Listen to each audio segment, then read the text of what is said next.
اگر political unrest ختم کر دیتے ہیں نا تو ہم اپنی اکنومی کو ریوائیو کر سکتے ہیں، اور وہ میں نمبر سے ثابت کر سکتا ہوں، کیونکہ اس میں کوئی شک نہیں ہے کہ پوری دنیا میں مشکلات ہیں،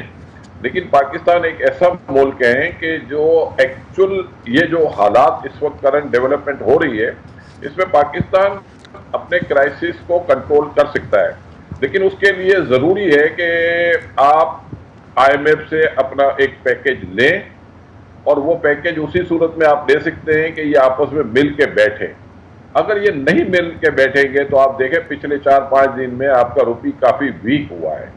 اور یہ روپی ویک ہوتا رہے گا، مہنگائی بڑھتی رہے گی تو مسائل تو بڑھتے رہیں گے، پھر انٹرسٹ ریٹ بڑھے گا، اور انٹرسٹ ریٹ بڑھے گا تو آپ کی اکنومی تو ریوائیول کی طرف نہیں جائے گی۔ معاشی پلانز ہیں حکومتوں کے پاس، یا جو بھی پیرلل حکومت بنتی ہے، اپوزیشن یا حکومت دونوں کی اگر ہم بات کریں، کیا معاشی پلان ہے جو آپ سمجھتے ہیں کہ سیاسی استحکام آئے گا تو ٹھیک ہو جائیں گے حالات؟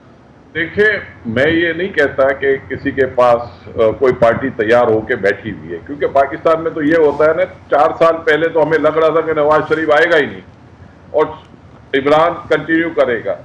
آج یہ دیکھ رہا ہے کہ شاید نواز شریف اسٹرانگ ہو گیا ہے، تو پاکستان میں سنیریو چینج ہوتا ہے، وہ ٹائم لگتی نہیں ہے، ہر آنے والے دنوں میں کوئی نہ کوئی چینجز ہم دیکھ رہے ہوتے ہیں، کبھی کسی کے بارے میں ہم کہہ رہے ہوتے ہیں کہ وہ غدار ہے، کبھی کسی اور کے بارے میں کہہ رہے ہوتے ہیں، تو یہ ہماری ایک روایت بنی ہوئی ہے۔